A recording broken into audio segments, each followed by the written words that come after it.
옛날에 적 가난한 한 9살 소녀는 약초를 캐기 위해 산으로 올랐습니다. 그런데 약초를 뽑던 그 순간 야! 잡아! 누군가에게 쫓기고 있는 여성을 발견하게 되지요. 사실 그 여성의 정체는 조선의 왕비였는데 소녀는 여성이 누군지 상상도 하지 못했습니다. 소년과 마주친 왕비는 혜야, 나 좀 숨겨줄 수 있겠느냐? 도움을 요청하는데요. 바로 그 순간 소녀는 왕비를 절벽으로 밀어버립니다. 과연 9살 소년이 쫓기던 왕비를 절벽으로 밀어버린 진짜 이유는 무엇이었을까요? 그리고 그 일로 인해 소년에겐 어떤 엄청난 일들이 벌어지게 될까요? 구독과 좋아요 눌러주시고 어디서 듣고 계신지 댓글로 꼭 알려주세요. 전해 들은 야담 시작합니다. 옛날 옛적 조선 땅 깊은 산골에 안개가 자욱하던 어느 초여름 새벽이었습니다. 산허리 절벽 근처 한 소년이 바위 틈에 가만히 몸을 숙이고 있었지요. 이름은 도윤이라 하였습니다. 손끝에는 흙이 잔뜩 묻어 있었고 눈빛은 아주 차분했어요. 소년이 손을 뻗은 곳에는 바위 틈 사이로 자라는 귀한 약초 한 뿌리가 있었습니다. 뿌리가 가늘디가 늘어 조금만 잘못 건드려도 곧장 끊어지는 약초였지요. 도윤은 숨조차 천천히 고르며 손끝에 가만히 힘을 주었습니다. 바로 그때였습니다. 멀리 어디선가 다급한 발소리가 들려왔지요. 도윤은 곧바로 몸을 낮추어 숲을 안으로 숨었습니다. 산짐승의 걸음이 아니었어요. 여러 사람이 한꺼번에 뛰어오는 발소리였지요. 게다가 발을 디디는 방식이 어딘가 어색했습니다. 산을 자주 타는 자들의 움직임은 분명 아니었어요. 잠시 뒤 붉은 치맛자락 하나가 나무 사이로 휙 스쳐 지나갔습니다. 한 여인이 숨을 헐떡이며 도망쳐 오고 있었지요. 옷은 흙투성이었지만 비단의 결만큼은 감출 수가 없었습니다. 얼굴에는 긁힌 자국이 선명했고 머리에 꽂은 장식도 절반쯤 부서져 있었어요. 그 뒤로는 검은 옷차림의 사내 넷이 뒤따르고 있었지요. 발소리가 점점 가까워졌습니다. 멀리 가지는 못했다. 절벽 쪽이다. 여인은 결국 절벽 끝에서 걸음을 멈추었어요. 더는 도망칠 곳이 없었지요. 뒤에서는 사내들이 빠르게 거리를 좁혀오고 있었습니다. 도윤은 숲을 사이로 여인의 얼굴을 가만히 바라보았어요. 겁에 질려 있었지만 눈빛만큼은 이상할 만큼 단단했지요. 사내 하나가 칼을 빼들며 입꼬리를 비틀어 올렸습니다. 얌전히 따라오시면 다치지는 않으실게요. 여인이 한 발 뒷걸음질을 쳤어요. 발끝이 절벽 끝 허공에 걸쳤지요. 바로 그 순간이었습니다. 도윤이 숲을 밖으로 튀어나왔어요. 사내들이 잠시 멈칫하며 어린 소년을 쳐다보았지요. 왜 나이 놈이냐? 도윤은 여인 쪽으로 천천히 걸어갔습니다. 그리고 아주 작게 속삭였어요. 아씨, 여인이 떨리는 눈으로 도윤을 바라봅니다. 살고 싶으시면 가만히 계셔야 합니다. 도윤은 갑자기 여인의 팔을 붙잡았어요. 그러고는 그대로 절벽 아래로 밀어버렸지요. 깍! 여인의 비명이 짙은 안개 아래로 빨려 들어갔습니다. 사내들이 그 자리에서 얼어붙고 말았어요. 이놈이! 한 사내가 황급히 절벽 아래를 내려다보았습니다. 허나 아래는 그저 짙은 안개뿐이었지요. 바닥조차 보이지 않았어요. 다른 사내가 도윤의 멱살을 거칠게 움켜쥐었습니다. 네 이놈! 방금 무슨 짓을 저지른 게냐? 도윤은 겁에 질린 듯 몸을 와들와들 떨었어요. 저는요. 저분이 갑자기 저를 꽉 붙잡으셔서 무서워서요. 어떤 여인을 본 적이 있느냐? 답하라! 도윤은 어깨를 움츠리며 고개를 흔들었지요. 본 적 없어요. 방금 떨어지신 그분 말고는요. 사내들은 서로 얼굴을 마주보았어요. 이 높이라면 살아남기 어렵겠구먼. 그래도 시신은 확인해야 하지 않겠소. 안개가 이리 짙은데 어찌 내려간단 말이오. 잠시 고민하던 우두머리 사내가 이를 악물었습니다. 둘씩 갈라져 아래로 내려간다. 흔적 하나라도 찾는 자는 곧장 전하라. 사내들이 흩어져 산 아래로 사라졌어요. 산은 다시 고요해졌지요. 도유는 한참 동안 움직이지 않았습니다. 발소리가 완전히 멀어진 것을 확인한 뒤에야 천천히 절벽 끝으로 걸어갔어요. 그리고 안개 아래를 향해 낮은 목소리로 외쳤습니다. 아씨, 무사하시오? 잠시 정적이 흘렀어요. 곧 안개 아래 어딘가에서 떨리는 목소리가 올라왔지요. 나는 무사하다. 고맙다. 도유는 짧게 숨을 내쉬었습니다. 다행입니다. 소녀는 주변을 한 번 더 살핀 뒤 절벽 옆으로 난 좁은 산길로 몸을 돌렸어요. 안개 아래 누구도 알지 못하는 곳에 숨겨진 길 하나가 자리하고 있었지요. 그 길 끝에는 작고 은밀한 동굴 하나가 도윤을 기다리고 있었습니다. 산허리에 흐르던 안개가 점점 짙어졌습니다. 도윤은 절벽 옆 바위 틈으로 난 좁은 길을 빠르게 내려갔어요. 일반 사람이라면 길이라 부르기조차 어려울 만큼 가파르고 위태로운 길이었지요. 발 한 번 잘못 디디면 그대로 낭떠러지 아래로 굴러떨어질 만한 곳이었습니다. 허나 도유는 익숙한 듯 맨발로 바위를 짚으며 미끄러지듯 내려갔어요. 절벽 중간쯤 내려가자 칠넝쿨이 잔뜩 얽혀있는 바위 틈 하나가 모습을 드러냈지요. 도유는 넝쿨며 가닥을 살며시 걷어낸 뒤 그 안으로 몸을 밀어 넣었습니다. 그 안에는 작은 동굴 하나가 숨어 있었어요. 동굴 바닥에는 칠넝쿨과 소나무 가지를 엮어 만든 커다란 완충망이 깔려 있었지요. 그 위에 떨어진 연화가 숨을 고르며 누워 있었습니다. 연화는 아직도 충격이 가시지 않은 얼굴로 도윤을 바라봅니다. 정말 죽는 줄 알았다. 도윤은 동굴 구석에 숨겨둔 작은 물통을 꺼내 내밀었어요. 천천히 드세요.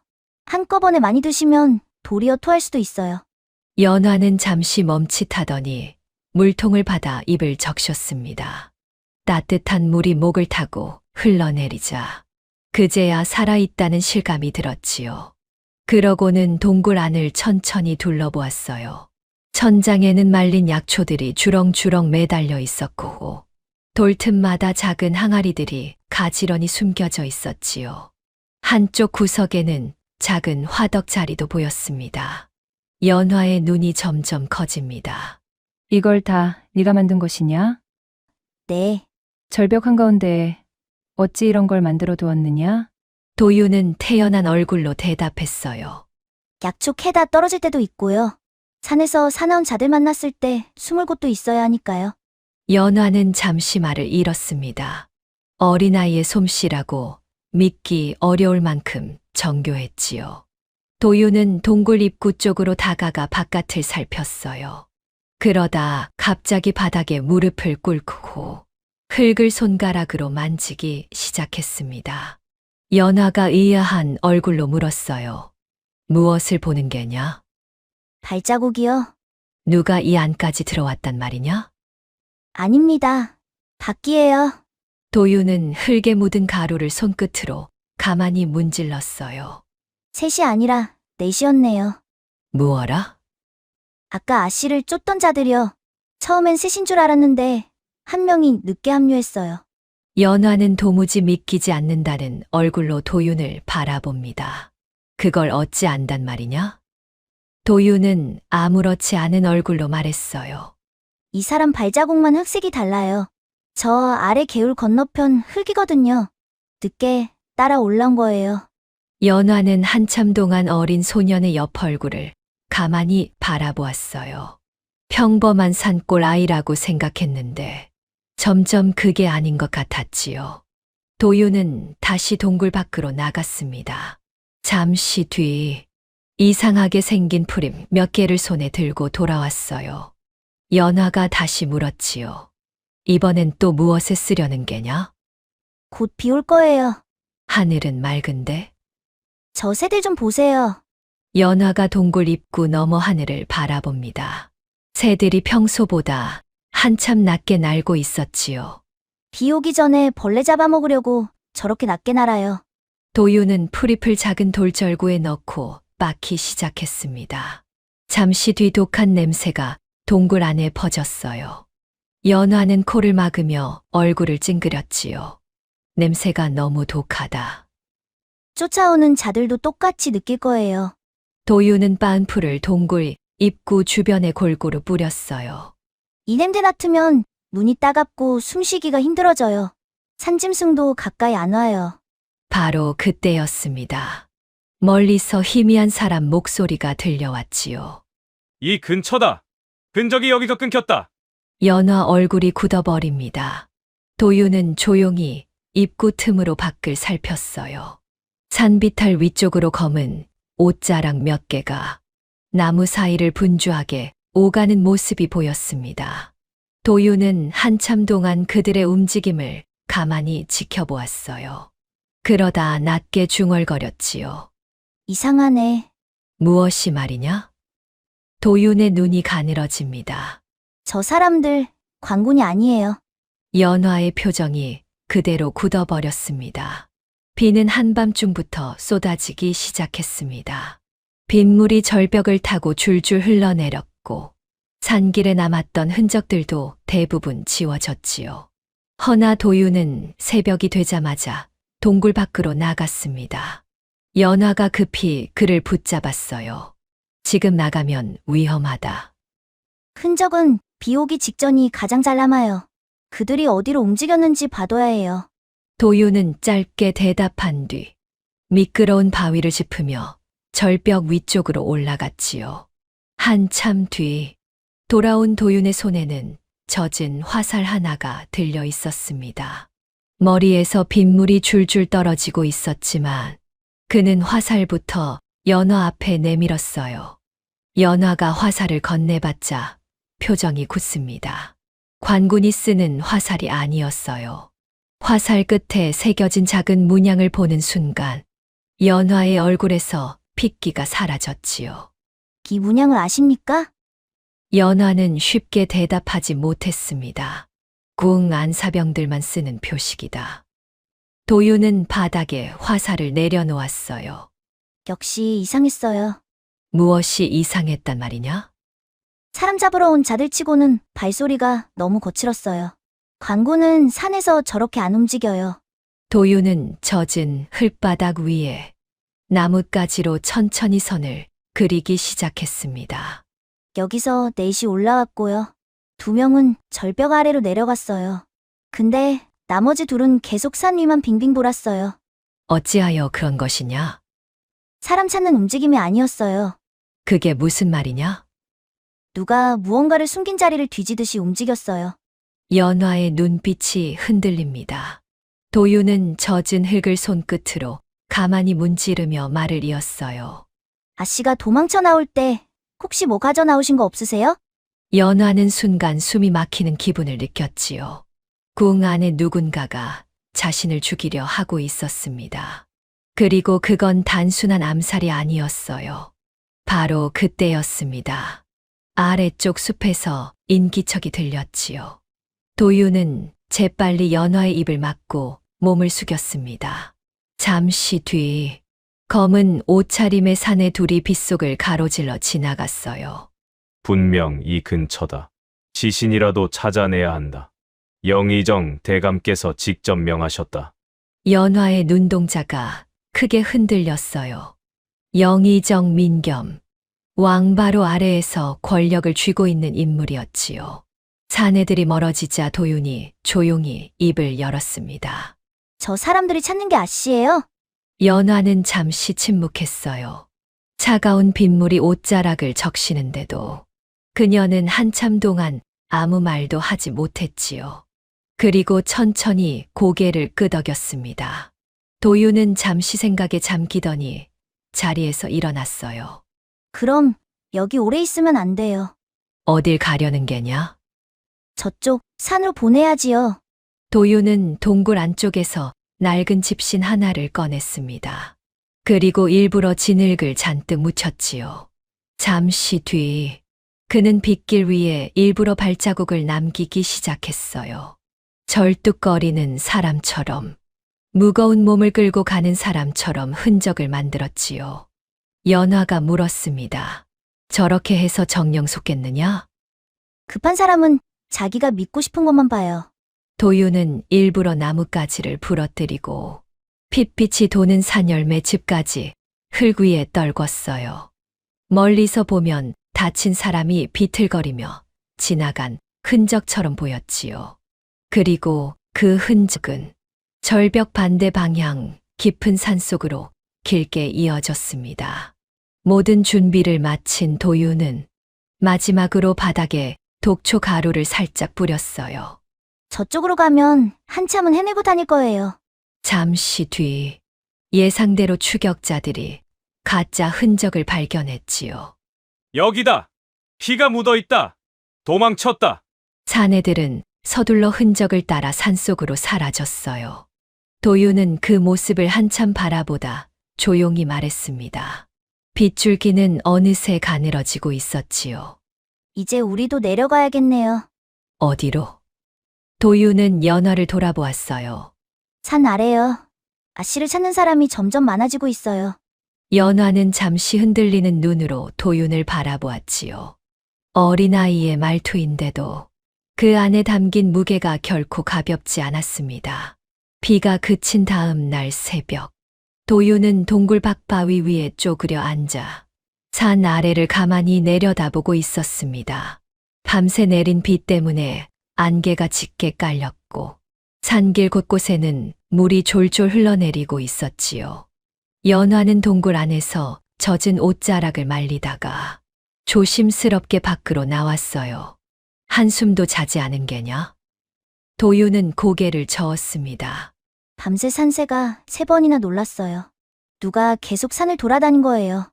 연화는 잠시 말이 없다가 도윤 곁으로 다가가 나란히 앉았지요.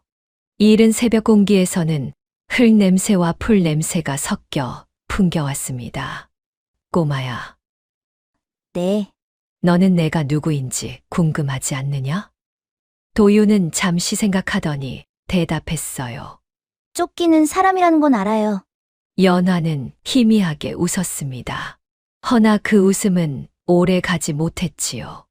나는 중전이다. 산새 우는 소리만 조용히 들려왔어요. 도윤은 놀라지도 무릎을 꿇지도 않았습니다. 대신 가만히 연화의 얼굴을 한 번 더 살펴보았지요. 왕비라도 죽으면 안 되잖아요. 연화는 예상하지 못한 대답에 잠시 멍해졌어요. 그러다 처음으로 작은 웃음을 흘렸지요. 이상한 아이구나. 도윤은 다시 산 아래를 내려다보았습니다. 근데 이상한 건 따로 있어요. 무엇이 말이냐? 아씨, 쫓던 그 사람들요. 도윤은 바닥에 나뭇가지를 들고 젖은 흙 위에 그림을 그리기 시작했어요. 원래 광구는 이렇게 움직여요. 길을 넓게 벌리고 포위하면서 올라와요. 근데 어제 그 차들은 안 그랬어요. 도윤은 점 여러 개를 좁게 찍었지요. 서로 신호도 거의 안 하고요. 사람 찾는 것보다 빨리 죽이려고 움직였어요. 연화의 얼굴이 굳어집니다. 그리고 어제 절벽 아래로 내려간 2명은 광군처럼 행동했는데 나머지 둘은 아니었어요. 무슨 말이냐? 같이 움직이는 척만 한 거예요. 실은 서로 다른 명령을 따르고 있었어요. 그 말에 연화는 천천히 손을 움켜쥐었어요. 궁 안에서 자신을 죽이려는 세력과 살려서 잡아가려는 세력이 동시에 움직이고 있었습니다.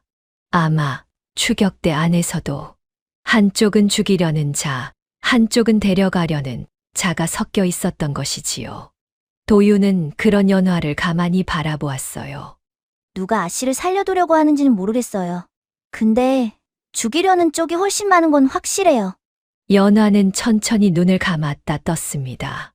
바로 그 순간이었습니다. 멀리서 희미한 연기 냄새가 풍겨왔어요. 도윤이 벌떡 일어났습니다. 불이다. 무어라?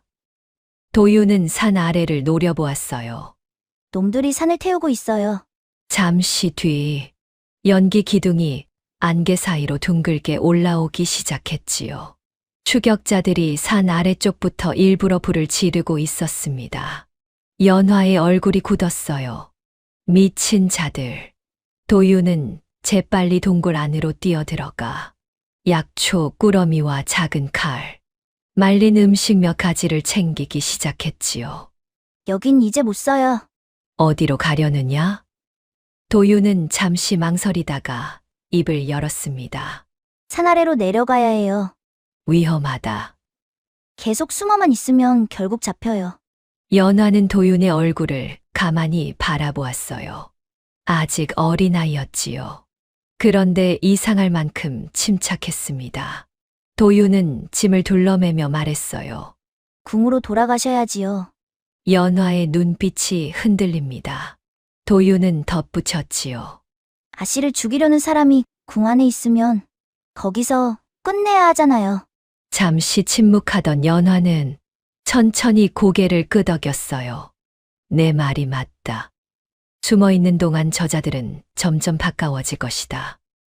밖에서는 산불 연기가 점점 가까워지고 있었습니다. 매캐한 냄새가 동굴 안까지 스며들었지요. 도윤은 마지막으로 동굴 안을 한번 둘러보았어요.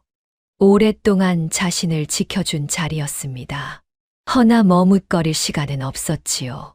소녀는 집신끈을 단단히 동여매고 동굴 밖으로 나섰습니다.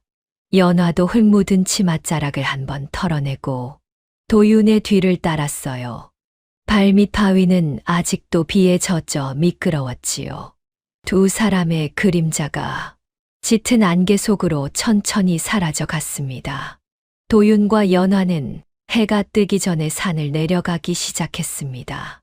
도윤은 사람이 다니는 큰 길 대신 짐승들이 다니는 좁은 산길만 골라 움직였지요. 중간중간 일부러 물가를 건너 흔적을 지웠고 마른 풀을 묶어 뒤쪽 발자국을 흐트러뜨렸습니다. 가끔은 일부러 다른 방향으로 발자국을 남긴 뒤 다시 돌아와 본래 길로 들어서기도 했지요. 연화는 그 모습을 가만히 지켜보았어요. 평생 궁 안에서만 살아온 그녀에게 이 모든 광경은 낯설고도 신기했습니다. 누가 가르쳐 준 것이냐? 살다 보니까 알게 됐어요. 도윤은 그 이상 말하지 않았어요. 산속 어딘가에 부모가 있었는지, 어쩌다 혼자가 되었는지, 그에게는 다 지난 이야기일 뿐인 듯 했지요.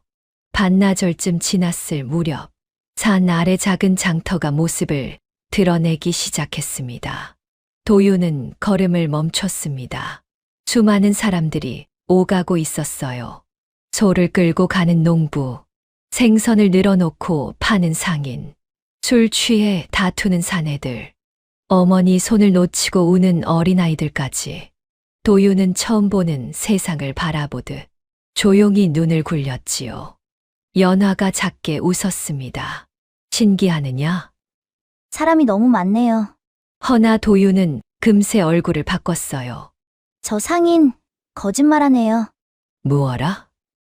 도윤은 한 약장수를 가만히 가리켰지요. 산 약초를 섞어 파는데 손님한테는 귀한 약재라고 하고 있어요. 그걸 어찌 안단 말이냐? 냄새가 달라요. 잠시 뒤 도윤의 시선이 한 사내에게 멈췄습니다.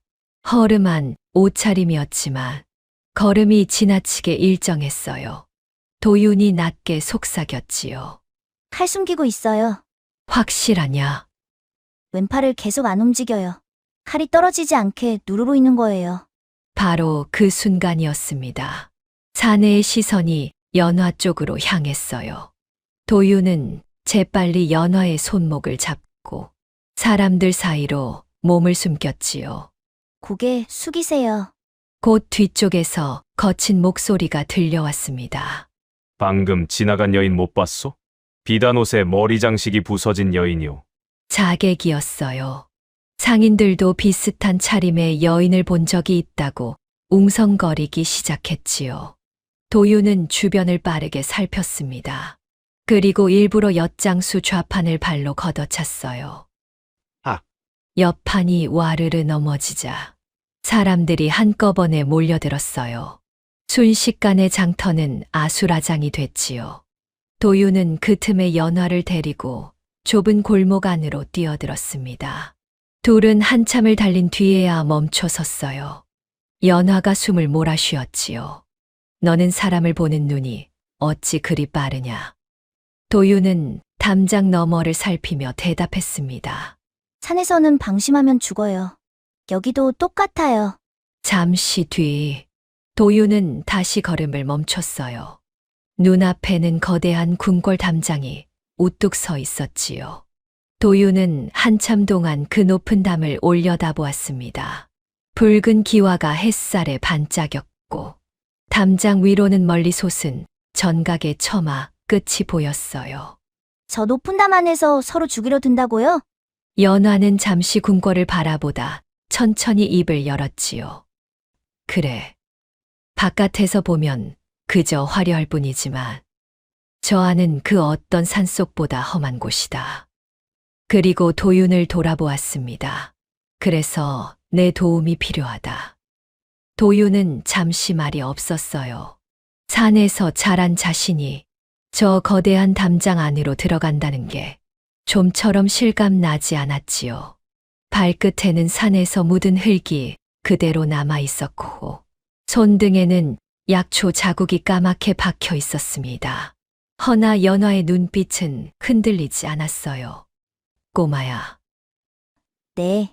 내가 너를 데리고 들어가도 되겠느냐? 도윤은 천천히 고개를 끄덕였어요. 끝까지 가야지요. 바로 그때였습니다. 국문 앞을 지키던 군사들이 연화를 발견하고 깜짝 놀라 달려오기 시작했지요. 중전마마! 중전마마께서 살아 돌아오셨다.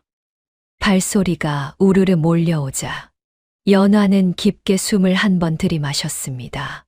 도윤은 그 옆에서 가만히 군사들을 바라보았어요. 창을 든 군사들의 발걸음이 점점 가까워졌지요. 이제 정말로 어린 소년이 궁궐 안으로 들어서는 순간이었습니다. 궁 안은 순식간에 소란스러워졌습니다. 죽은 줄로만 알았던 중전이 살아 돌아왔다는 소식에 내관들과 궁녀들이 정신없이 뛰어다녔지요. 대신들까지 급히 불려오면서 편전 앞마당은 사람들로 가득 찼습니다. 도윤은 그 모든 광경이 낯설기만 했어요. 다들 왜 저렇게 뛰어다녀요? 연화는 피곤한 얼굴로 대답했지요. 궁은 원래 작은 일도 크게 흔들리는 곳이다. 잠시 뒤 편전문이 천천히 열리고 왕 이강이 모습을 드러냈습니다. 골룡포 자락이 바닥을 스치며 묵직한 소리를 냈지요. 날카로운 눈매의 마른 얼굴. 생각보다 젊었지만 어딘가 깊이 지쳐 보였어요. 광대뼈가 두드러져 보였고 눈 밑에는 잠을 제대로 못 잔 사람 특유의 어두운 그림자가 짙게 깔려 있었지요. 이강은 연화를 보는 순간 굳어진 표정을 감추지 못했습니다. 정말 살아 있었구나. 목소리는 차분했지만 끝이 미세하게 떨리고 있었어요.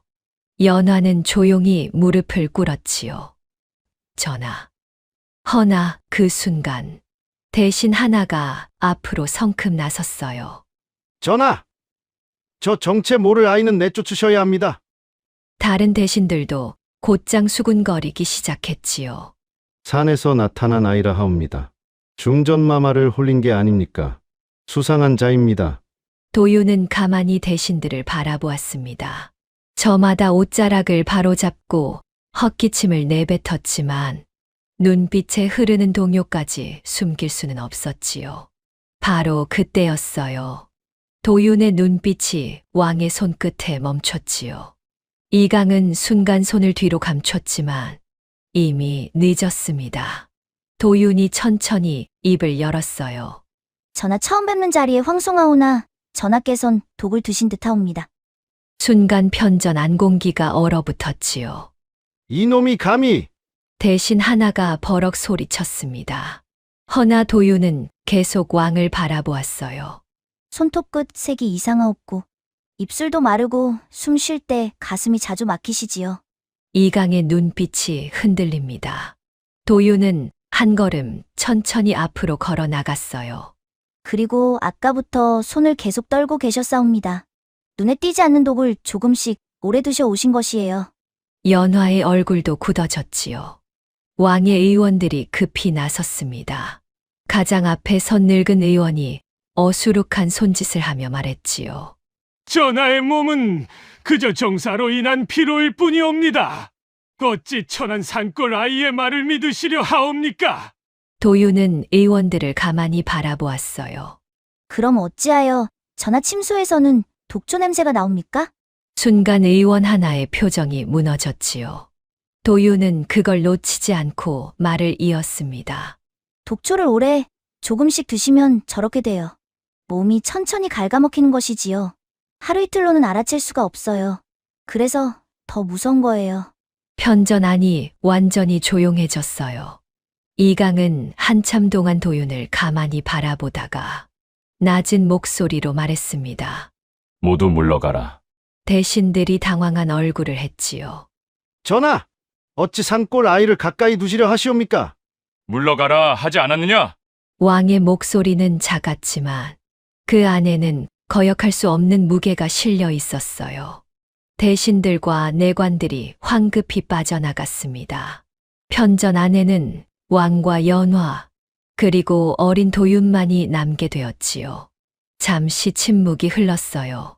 밖에서는 바람이 처마 끝을 스치는 소리만 들려왔습니다. 이강은 자리에 천천히 앉으며 옷자락을 다잡았어요. 그러고는 천천히 입을 열었지요. 중전. 네, 전하. 저 아이는 대체 누구인가? 연화는 도윤을 가만히 바라보았어요. 흙 묻은 발에 낡은 집신을 신은 아직 어린 소년이었습니다. 허나 그 작은 어깨 위에는 무언가 보이지 않는 무게가 얹혀 있는 듯했지요. 연화는 잠시 숨을 골랐어요. 그러고는 조용한 목소리로 입을 열었습니다. 저를 구해준 아이옵니다. 이강은 한참 동안 말없이 도윤을 바라보았습니다. 도윤은 그 시선을 피하지도 두려워하지도 않았지요. 오직 왕의 손끝과 숨소리만을 가만히 살피고 있었어요. 마치 산속에서 사슴 발자국을 따라가던 그때와 같은 눈빛이었습니다. 왕 이강이 사람들을 모두 물린 뒤에도 편전 안공기는 무겁게 가라앉아 있었습니다. 연화는 도윤을 가만히 바라보았어요. 정령 독이 맞느냐? 도윤은 왕 가까이 다가갔지요. 그리고 허락도 없이 왕의 손목을 가만히 붙잡았습니다.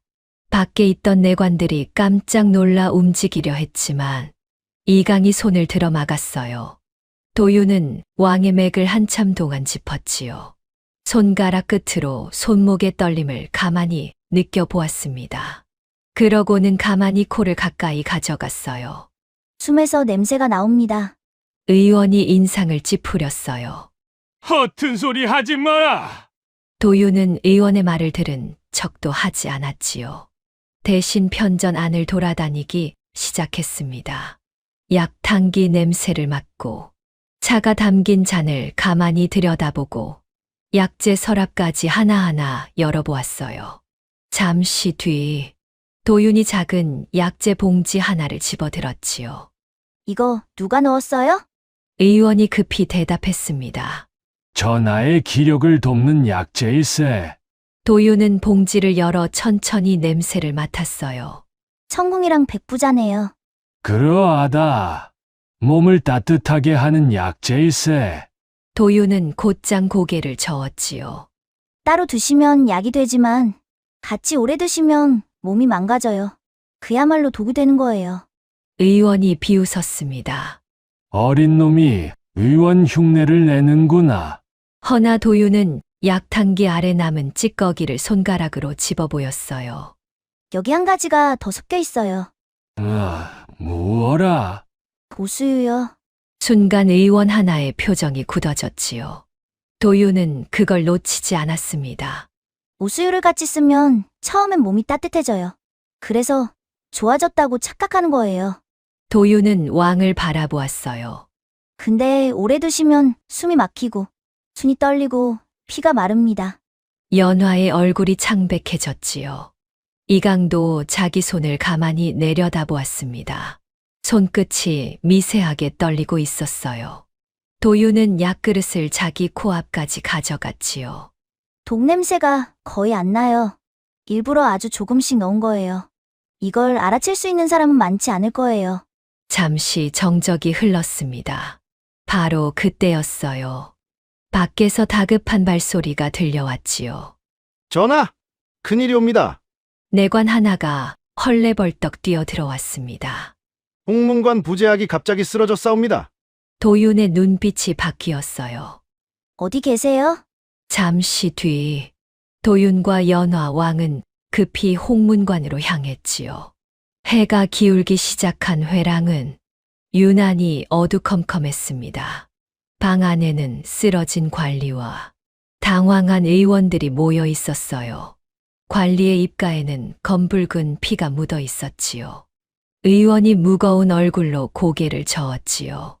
이미 숨이 끊어져 싸웁니다. 방금까지 차를 마시고 계셨다 하옵는데 갑자기 가슴을 부여잡고 쓰러지셨다 하옵니다. 도윤은 시신 곁에 가만히 앉았습니다. 그리고 코를 가까이 대고 천천히 냄새를 맡았어요. 그러고는 바닥에 떨어진 찻잔을 집어들었지요. 찻잔 안쪽 바닥을 손끝으로 살짝 문질러 보았습니다. 손끝에 미세한 검은 가루가 묻어났어요. 이분도 같은 냄새예요. 연화가 숨을 삼켰어요. 도윤은 천천히 방 안 사람들을 둘러보았지요. 저마다 놀란 척하고 있었지만 그중 누군가는 그저 연기일 뿐이었습니다.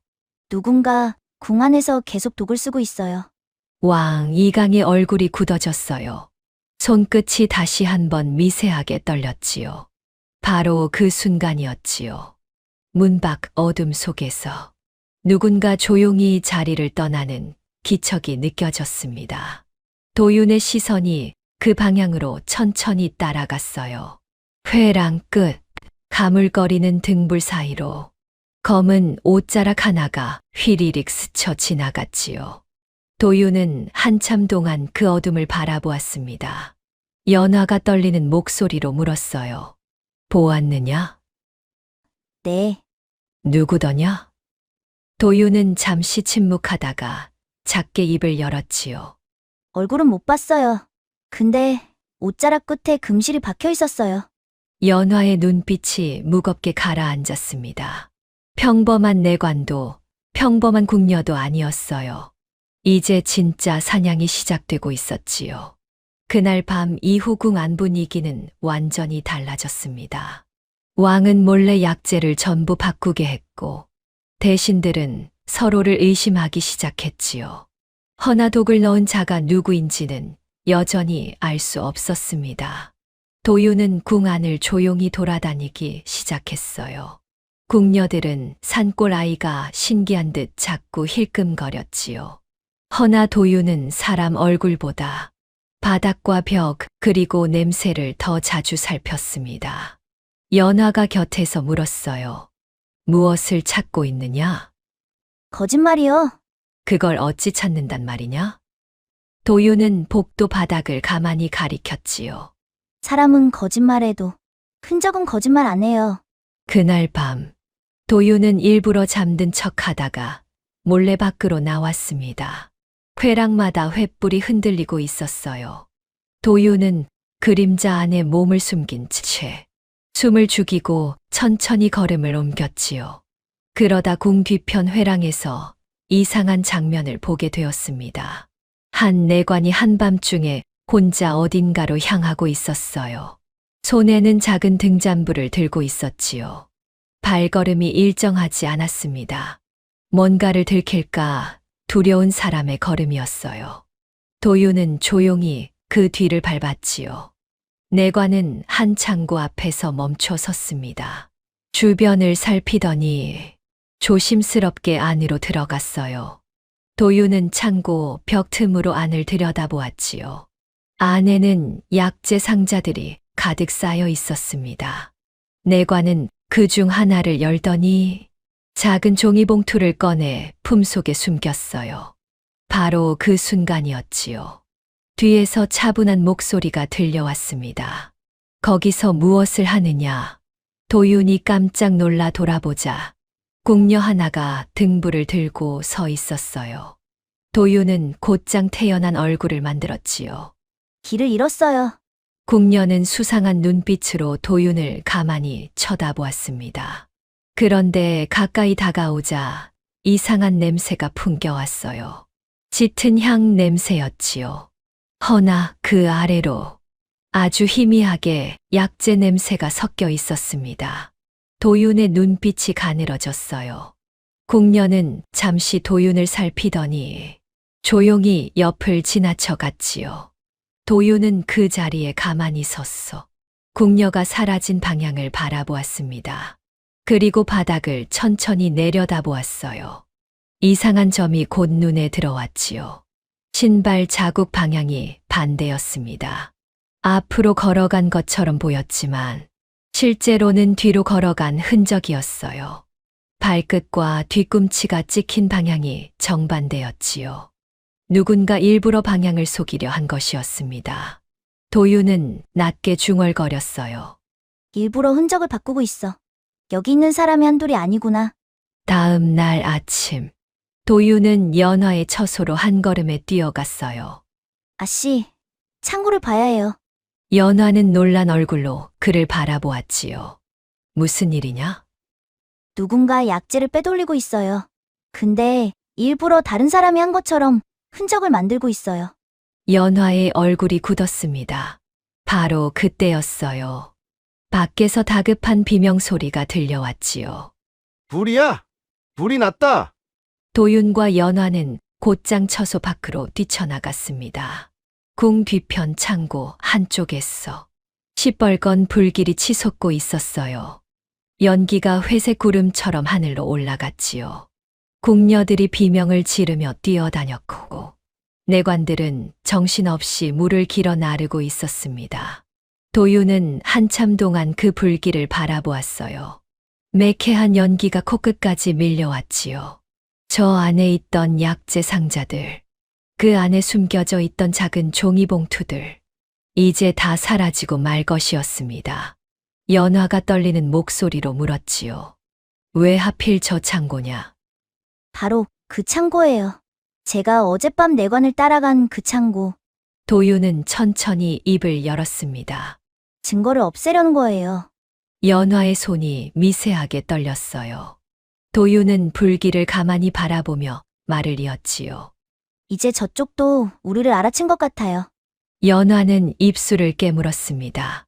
도윤은 잠시 숨을 골랐어요. 근데 한 가지 다행인 게 있어요. 무엇이 말이냐? 증거를 없애려는 사람은 그만큼 다급하다는 뜻이에요. 다급한 사람일수록 실수가 늘어요. 도윤의 눈빛은 차분했지요. 연화는 그 어린 얼굴을 가만히 바라보았습니다. 저 작은 머릿속에는 이미 다음 수가 그려지고 있는 듯했어요. 불이 난 창고는 순식간에 아수라장이 되었습니다. 매캐한 연기가 회랑 안까지 밀려들어왔어요. 궁녀들과 내관들이 물을 길어 나르며 정신없이 뛰어다녔고 의원들은 약재를 꺼내려 소리쳤지요. 여기저기서 비명과 발걸음 소리가 뒤엉켰습니다. 허나 도윤은 불보다 다른 것을 보고 있었어요. 불이 이상해요. 연화가 물었지요. 무엇이 이상하단 말이냐? 너무 빨리 번져요. 보통 약재 창고는 이렇게까지 빨리 안 타요. 도윤은 바닥을 손으로 가만히 만져보았습니다. 손끝에 끈적한 기름이 묻어났습니다. 누가 일부러 기름을 뿌렸어요. 바로 그 순간이었어요. 도윤의 눈빛이 바뀌었지요. 복도 끝 검은 그림자 하나가 빠르게 이쪽으로 움직였습니다. 도윤은 곧장 연화의 손목을 잡았어요. 숙이세요. 휙, 순간 칼 하나가 날아와 벽에 콱 박혔지요. 비명이 터져 나왔습니다.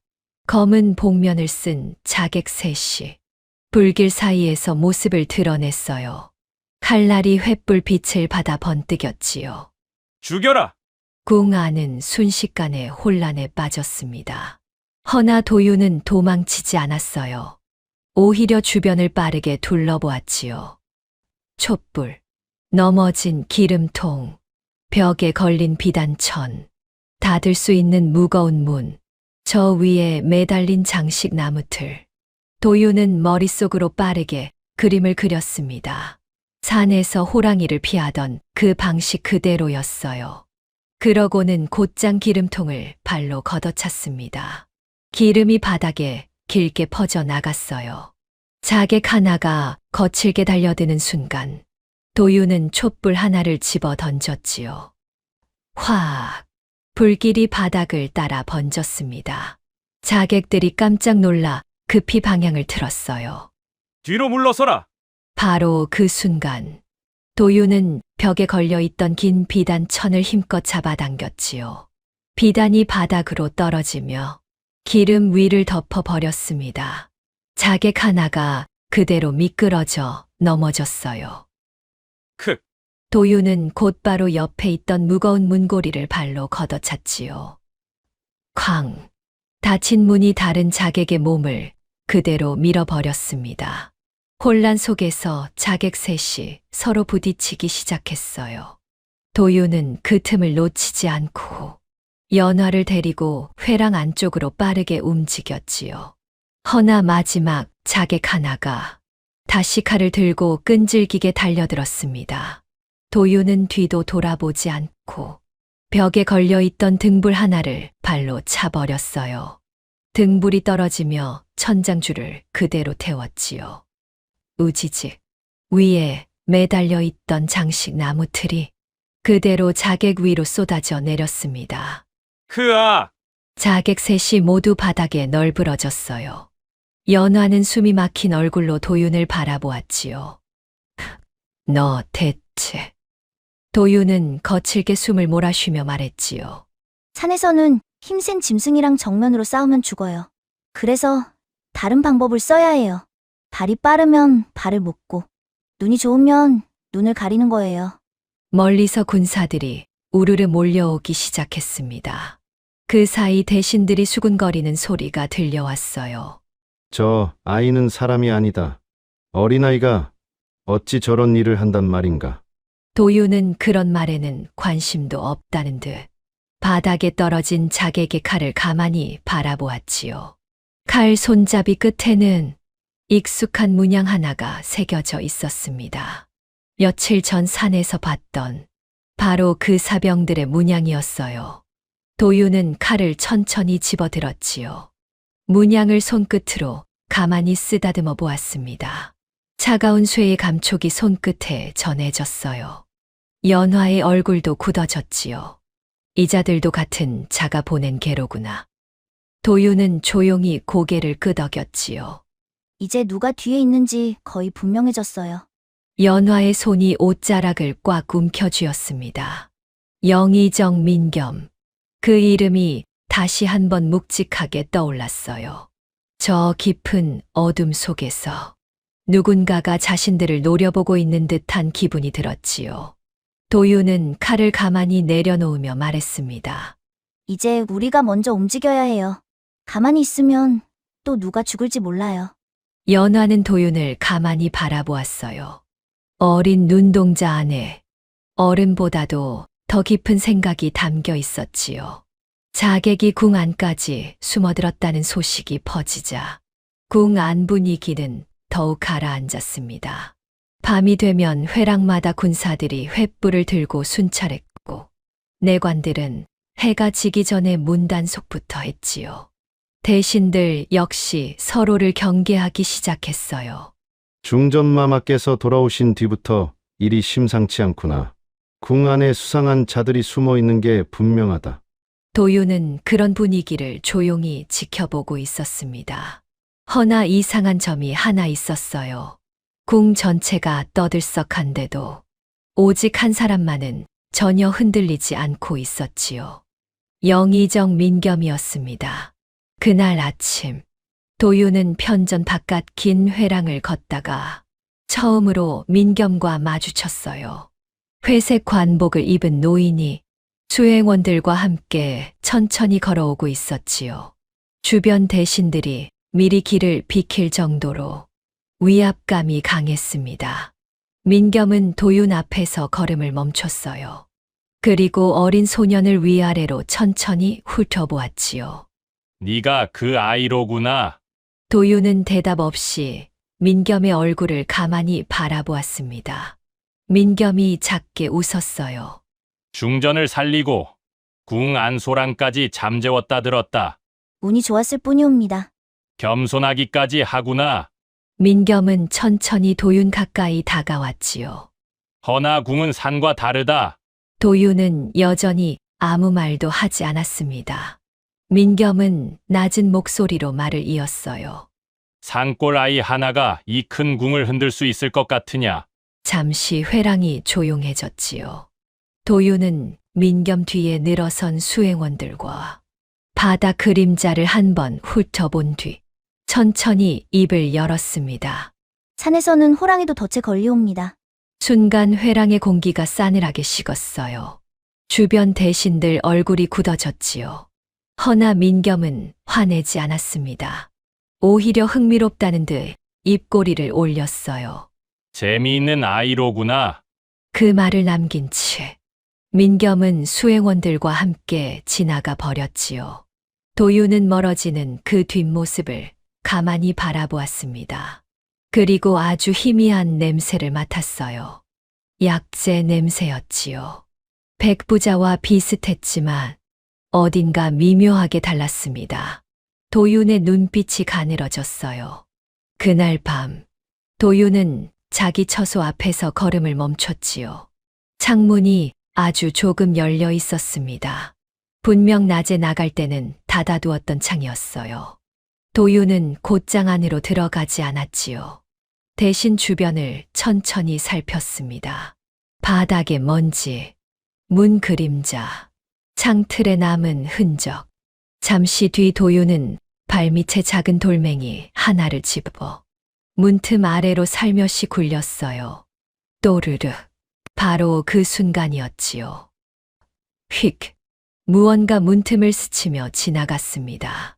도윤은 재빨리 몸을 뒤로 뺐어요. 곧 창문이 활짝 열리며 검은 옷차림의 사내 하나가 밖으로 몸을 날렸지요. 도윤은 이미 복도 바닥에 물을 뿌려둔 상태였습니다. 사내가 중심을 잃고 잠시 휘청였어요. 그 사이 도윤은 옆에 걸려있던 등잔을 발로 살짝 건드렸지요. 툭. 불빛이 꺼지며 회랑이 순식간에 어두워졌습니다. 사내는 방향을 놓친 채 잠시 멈칫했어요. 도윤은 그 틈에 반대편 회랑 뒤로 몸을 숨겼지요. 잠시 뒤 누구냐? 방금 이쪽에서 소리가 났다.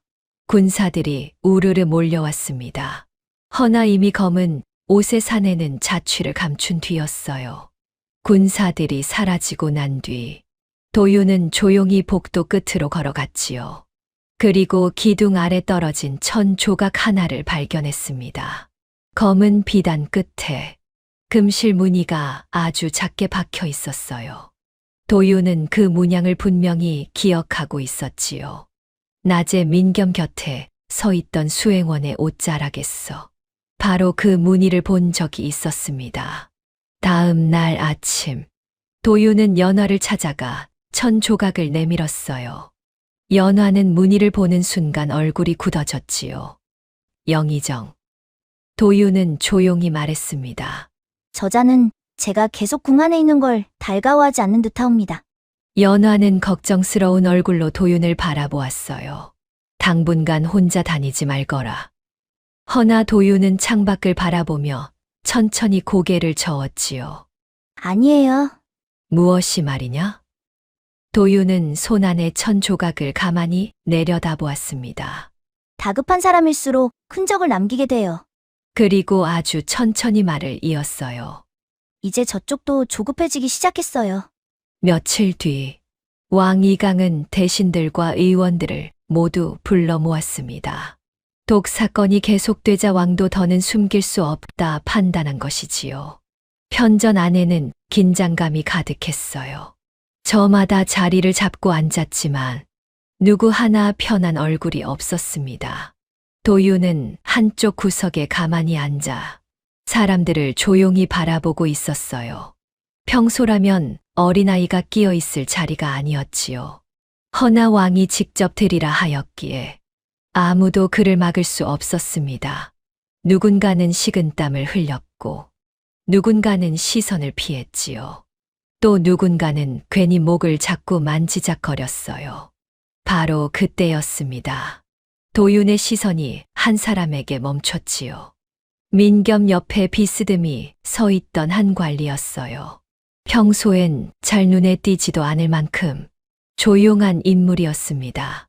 도윤은 코를 살짝 찡긋했지요. 이상한 냄새가 풍겼지요. 향, 냄새로 덮어두었지만 아주 희미하게 약재 냄새가 섞여 있었어요. 도윤은 그 관리의 손끝을 가만히 바라보았습니다. 손톱 사이에 검은 가루가 끼어 있었지요.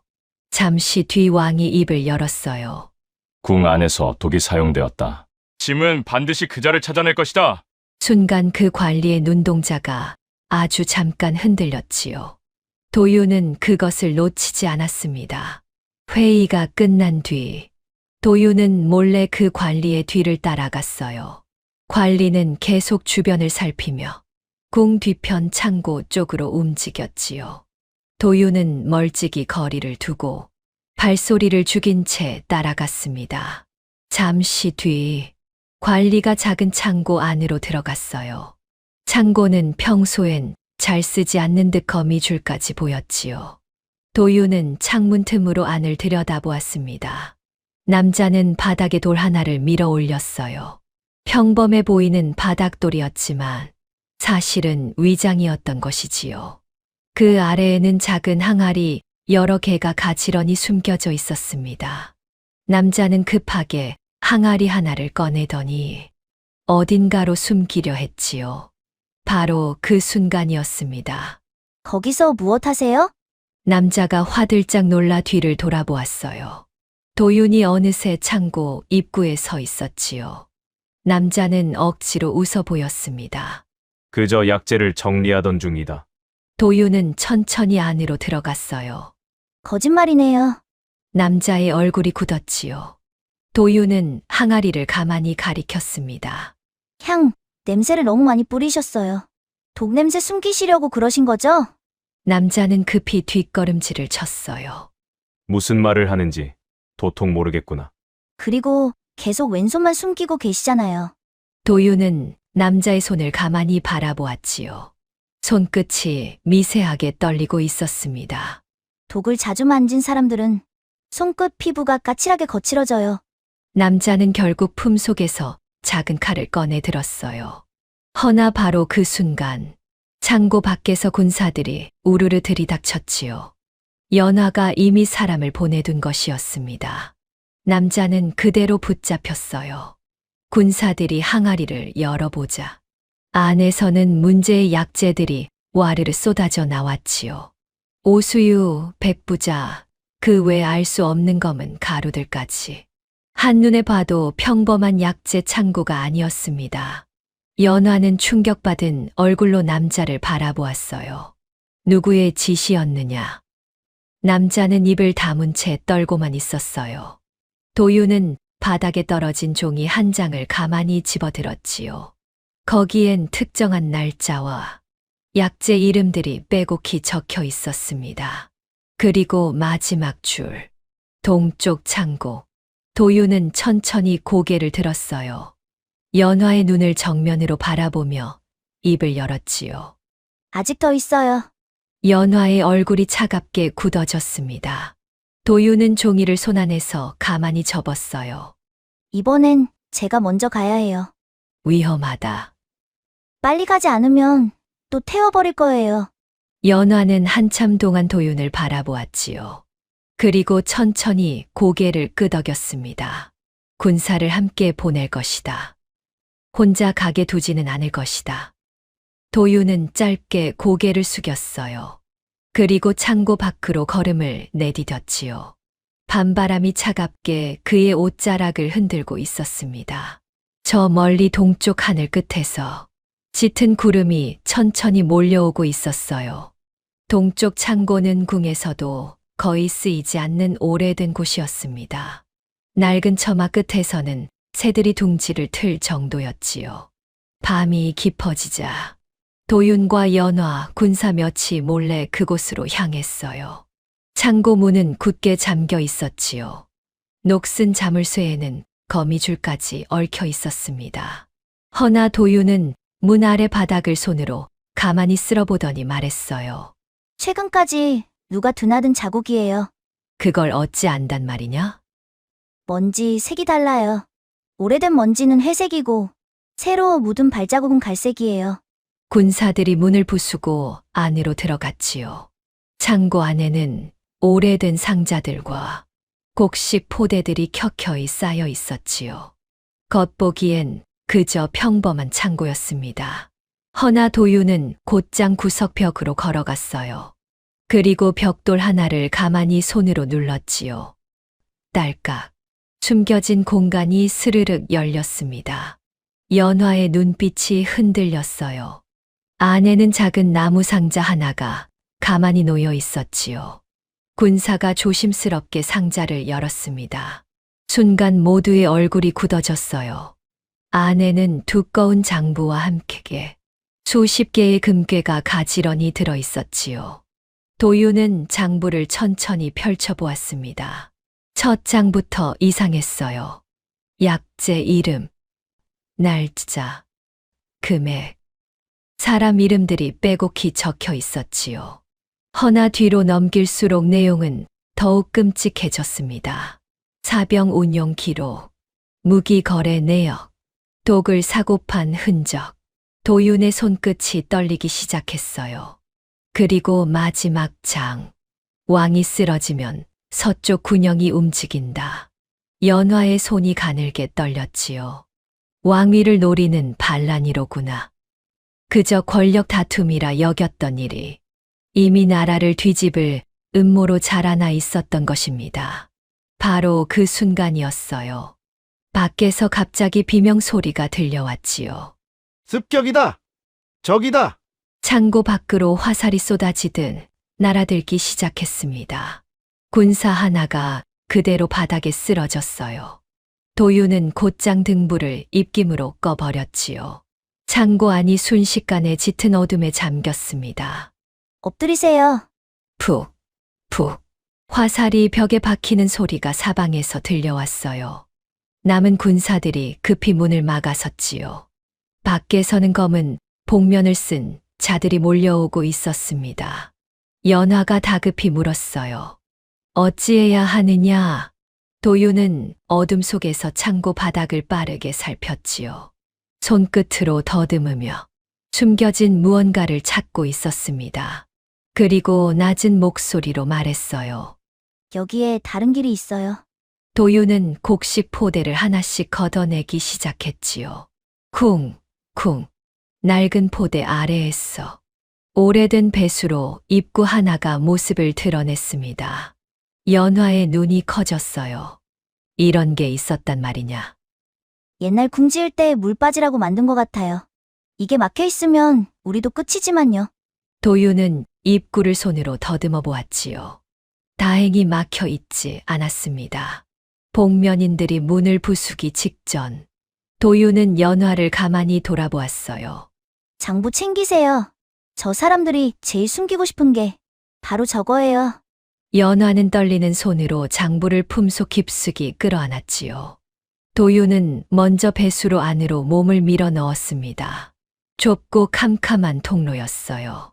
물이 흘렀던 흔적이 바닥에 축축하게 남아 있었지요. 군사 하나가 마지막으로 들어와 위에서 다시 포대를 끌어다 덮었습니다. 쾅! 그 순간 창고 문이 산산이 부서졌어요. 검은 복면을 쓴 자들이 화살을 들고 안으로 쏟아져 들어왔지요. 허나 그들이 발견한 것은 빈 창고와 흩어진 곡식 포대뿐이었습니다. 복면인 하나가 분노에 차 소리쳤어요. 놓쳤다. 빨리 뒤를 쫓아라. 배수로 안에서는 도윤과 연화의 숨소리만이 가늘게 울리고 있었지요. 차가운 흙냄새가 코끝까지 밀려왔습니다. 연화는 품속의 장부를 더 깊이 끌어안았어요. 이제 그 안의 글자들이 누군가의 목숨이자 누군가의 끝이 될 것이었지요. 도윤은 어둠 속에서 천천히 입을 열었습니다. 앞으로 천천히 발끝부터 디뎌요. 여기 물 흐른 자국이라 미끄러워요. 연화는 작게 고개를 끄덕였어요. 세 사람의 그림자가 좁고 캄캄한 통로 안쪽으로 천천히 사라져 갔지요. 배수로를 통해 가까스로 빠져나온 연화와 도윤은 폐창고 뒤편 우물가에 몸을 숨겼습니다. 옷자락에는 클물과 거미줄이 잔뜩 묻어 있었지요. 연화의 비단신은 이미 한쪽이 찢어져 있었어요. 멀리서는 아직도 군사들의 고함과 화살 소리가 들려오고 있었지요. 연화는 품 안의 장부를 꼭 끌어안았습니다. 민겸이 결국 움직였구나. 도윤은 숨을 고르며 궁 안을 가만히 바라보았어요. 궁 곳곳에 횃불이 켜지고 있었지요. 마치 누군가가 일부러 불에 띠를 두르듯 정문, 동문, 서문 쪽으로 빠르게 번지고 있었습니다. 군사들이 이미 주요 문을 막기 시작한 것이었어요. 잠시 뒤 태무가 급히 달려왔습니다. 갑옷 여기저기에 핏자국이 번져 있었지요. 큰일이옵니다. 영의정이 군사를 움직여 싸웁니다. 연화의 목소리가 떨렸어요. 전하께서는? 편전에 갇히셨사옵니다. 밖으로 나오지 못하게 막고 있사옵니다. 연화의 얼굴이 굳어졌지요. 대체 명분이 무엇이라더냐. 태무는 이를 악물었습니다. 중전마마와 산골아이가 영모를 꾸몄다고 거짓을 퍼뜨려 싸웁니다. 연화는 허탈한 웃음을 흘렸어요. 결국 일이 되는구나. 허나 도윤은 이상할 만큼 침착했지요. 그는 궁 지도를 펼쳐 바닥에 내려놓았습니다. 군사들이 어디까지 들어왔어요? 태무가 손가락으로 빠르게 위치를 짚었어요. 동문, 서문은 이미 장악되어 싸웁니다. 지금은 편전 주변까지 병력을 모으는 중이옵니다. 도윤은 한참 동안 궁 구조를 가만히 바라보았지요. 그리고 천천히 입을 열었습니다. 아직 안 막힌 길 있어요. 무슨 소리냐? 궁은 원래 도망치라고 만든 길도 많아요. 도윤은 며칠 동안 궁을 돌아다니며 눈에 새겨두었던 길들을 떠올렸어요. 사용하지 않는 회랑, 닫힌 창고, 낡은 배수로, 천장으로 이어진 좁은 연결 통로. 도윤은 갑자기 자리에서 일어났지요. 시간 없어요. 빨리 움직여야 해요. 그날 밤, 도윤은 궁 곳곳에 함정을 만들기 시작했습니다. 빈 기름통은 복도 모서리에 숨겼고, 오래된 문짝 아래에는 가는 줄을 연결했어요. 창고 위에는 돌무더기를 차곡차곡 쌓아 올렸고, 연기가 자욱하게 나는 약초도 곳곳에 준비했지요. 천장에 매달린 장식 줄에는 미리 끊어둘 칼자국까지 새겨두었습니다. 태무는 놀란 얼굴로 물었어요. 이걸 다 언제 생각해둔 것이냐? 도윤은 밧줄을 단단히 묶으며 대답했어요. 산에서는 쫓기기 시작하면 도망갈 길부터 만들어요. 연화는 도윤의 옆 얼굴을 가만히 바라보았지요. 아직 어린아이였습니다. 그런데 지금은 마치 오래전부터 전쟁을 준비해 온 사람처럼 보였어요. 잠시 뒤 군사 하나가 급히 뛰어왔지요. 영의정이 움직이옵니다. 민겸의 군사들이 중앙회랑으로 들어오기 시작한 것이었습니다. 발걸음 소리가 점점 가까워졌어요. 수십 명이 한 번에 움직이는 무거운 발소리였지요. 도윤은 조용히 숨을 내쉬었습니다. 왔네. 태무가 칼을 뽑아 들었지요. 싸울 준비를 해야 하옵니다. 허나 도윤은 천천히 고개를 저었습니다. 아니요. 그럼 도윤의 눈빛이 차분하게 가라앉았어요. 이번엔 제가 쫓는 쪽이에요. 그 시각, 민겸은 군사들 사이를 천천히 걸어오고 있었지요. 도망칠 곳은 없다. 민겸은 차갑게 입꼬리를 올렸습니다. 이제 끝이로구나. 바로 그 순간이었어요. 멀리 어둠 속에서 어린 목소리 하나가 들려왔지요. 영의정, 대감. 민겸이 걸음을 멈췄습니다. 도윤이 긴 회랑 끝, 어둠 속에 가만히 서 있었어요. 절 찾고 계셨죠? 민겸이 비웃듯 입꼬리를 더 올렸지요. 겁도 없이 제 발로 나왔구나. 도윤은 천천히 뒤로 한 발 물러섰습니다. 잡으러 와보세요. 그리고 어둠 속으로 휙 사라졌어요. 민겸의 얼굴에 싸늘한 웃음이 번졌지요. 쫓아라. 군사들이 우르르 도윤이 사라진 어둠 속으로 달려갔습니다. 발걸음 소리가 회랑을 가득 채웠어요. 허나 바로 그 순간부터 궁 전체가 거대한 덫으로 변하기 시작했습니다. 민겸의 군사들은 도윤을 쫓아 궁 안 깊숙이 들어갔습니다. 저마다 칼과 창을 들고 있었지요. 얼굴에는 살기가 가득했어요. 허나 이상하게도 복도가 자꾸 갈라졌어요. 앞문을 지나면 옆문이 닫혔고, 닫힌 줄 알았던 길이 또 다른 방향으로 이어졌지요. 미리 누가 옮겨둔 듯한 가구들이 계속해서 시야를 가렸습니다. 군사들의 얼굴에는 점점 초조함이 번지기 시작했어요. 놈이 대체 어디로 간 게냐? 바로 그 순간이었어요. 푸슉. 천장에서 회색 연기가 쏟아져 내렸지요. 콜록, 콜록. 이게 무슨 냄새냐? 도윤이 약초를 태워 만들어 둔 연막이었습니다. 군사들은 눈을 제대로 뜨지 못했어요. 그 틈에 도윤은 다른 회랑으로 옮겨가 숨겨둔 줄을 힘껏 잡아당겼지요. 쿠궁. 위쪽에 쌓아두었던 돌무더기가 와르르 무너지며 군사들의 앞을 막아버렸습니다. 뒤쪽 군사들이 다급히 소리쳤어요. 뒤로 물러서라. 허나 이미 늦었지요. 바닥에 흩뿌려진 기름 때문에 발이 미끌하고 미끄러지기 시작했습니다. 넘어진 군사 위로 뒤쪽 사람들이 줄줄이 쓰러졌어요. 아수라장이 된 복도 사이로 도윤은 그림자처럼 빠르게 움직였지요. 민겸은 이를 악물었습니다. 고작 어린 놈 하나가. 바로 그때였어요. 확! 복도 양쪽에서 불길이 솟아올랐지요. 도윤이 미리 놓아둔 촛불이 기름줄에 불을 옮겨 붙인 것이었습니다. 군사들이 겁에 질려 뒤로 우르르 물러섰어요. 불이다. 길이 막혔다. 민겸이 큰 소리로 외쳤지요. 겁먹지 마라. 그저 불길일 뿐이다. 허나 그 순간 앞쪽 바닥이 콰직 하고 무너져 내렸습니다. 낡은 판자 아래에 숨겨져 있던 함정문이었어요. 군사 여러 명이 그대로 아래로 떨어졌지요. 비명이 궁 안을 가득 채웠습니다. 민겸의 얼굴도 점점 굳어갔어요.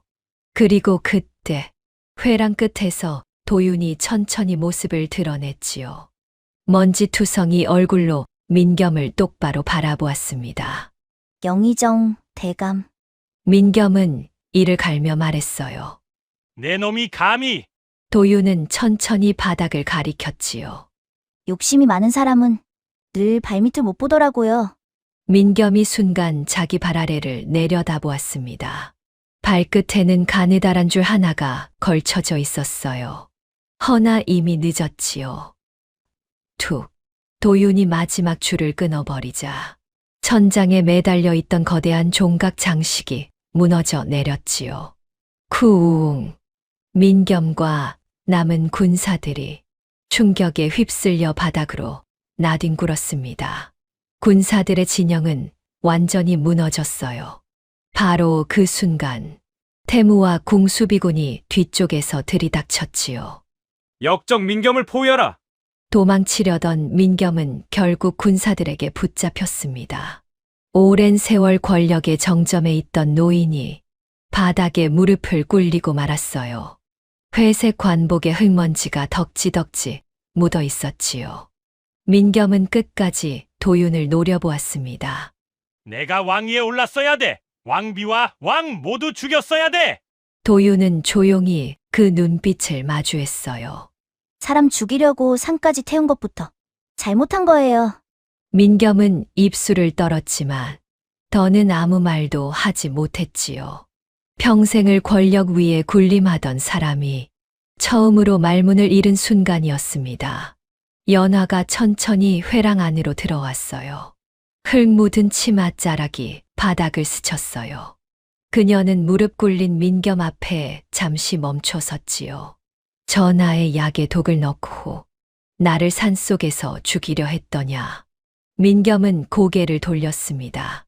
입을 다물면 죄가 사라질 것 같으냐.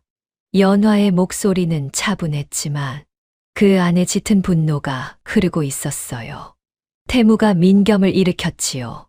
군사들이 그를 끌고 회랑 밖으로 나가는 동안 도윤은 가만히 그 모습을 지켜보았습니다.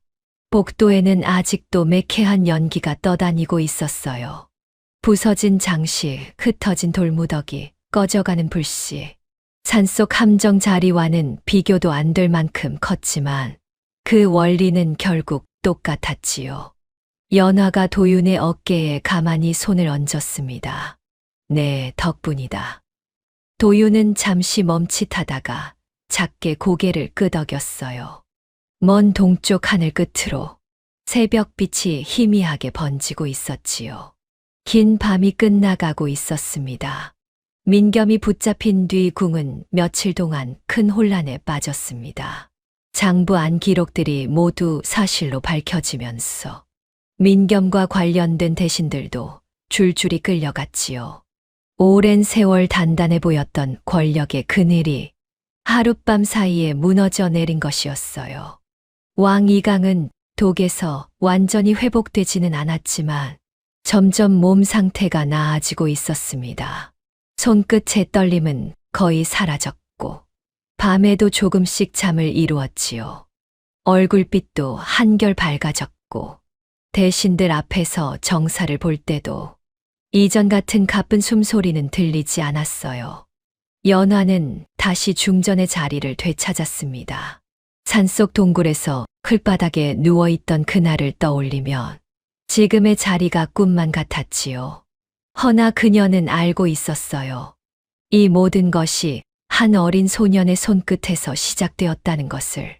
그리고 며칠이 더 지난 어느 날, 왕은 도윤을 편전으로 가만히 불렀습니다.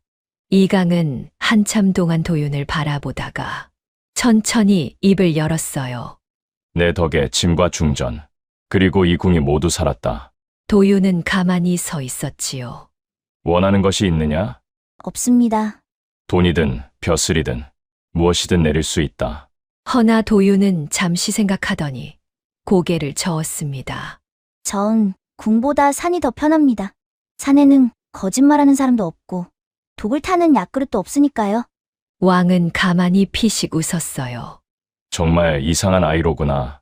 연화는 그런 도윤을 조용히 바라보았지요.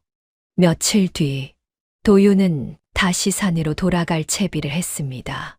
낡은 집신끈을 단단히 동여매고 작은 약초 꾸러미를 어깨에 둘러맸어요. 연화가 국문 앞까지 배웅을 나왔지요. 정녕 가야 하느냐? 도윤은 짐꾸러미를 한번 추스르며 웃었습니다. 여긴 사람이 너무 많아요. 연화도 작게 웃었어요. 다시 볼 수는 있겠지. 약초 필요하시면 내려올게요. 연화는 잠시 망설이다가 작은 비단 주머니 하나를 건넸지요. 그 안에는 잘 벼린 약칼 하나와 고운 비단끈이 들어 있었습니다. 네가 쓰거라. 도윤은 잠시 멈칫하다가 조용히 고개를 숙였어요. 감사합니다. 그렇게 도윤은 다시 산으로 돌아갔지요.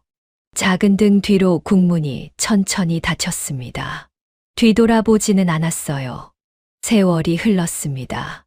봄이 오고, 여름이 오고, 가을이 지나고, 또 겨울이 오고, 그렇게 몇 해가 지나갔지요.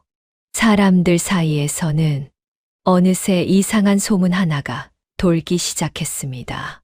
산속 어딘가에 어떤 소년 의원이 살고 있는데 다른 의원이 못 고치는 병도 척척 고치고 독은 그저 냄새만 맡고도 알아낸다는 이야기였어요.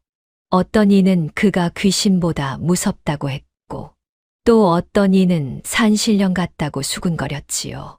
장돌뱅이들 사이에서 산에 들어가 길을 잃었을 때 도와줬다는 이야기도 심심찮게 들려왔습니다.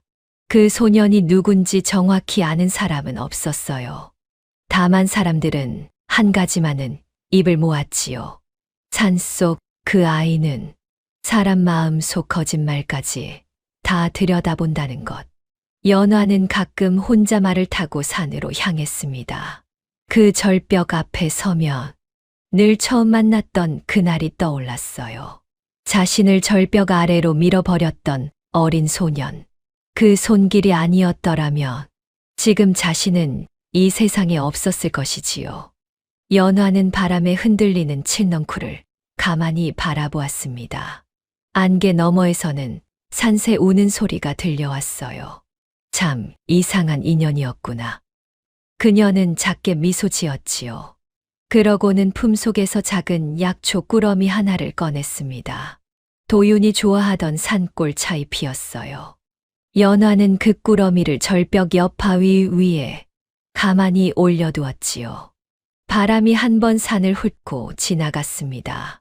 칠넝쿨이 흔들렸고 멀리 산속 어딘가에서 작은 발소리가 들리는 듯도 했어요. 연화는 한참 동안 그 자리에 서 있었지요. 그리고 천천히 말머리를 돌렸습니다. 뒤로는 산이 묵묵히 서 있었어요. 그 어딘가에 한 어린 소년이 여전히 살아가고 있을 것이었지요. 산은 거짓말하지 않는다고 도윤은 늘 말했습니다. 그리고 산이 길러낸 그 아이 또한 세상 끝까지 거짓말하지 않을 것이었어요. 이것이 바로 조선 어느 산골에서 시작된 작은 인연 하나가 한 나라의 운명을 바꿔놓았던 이야기였지요.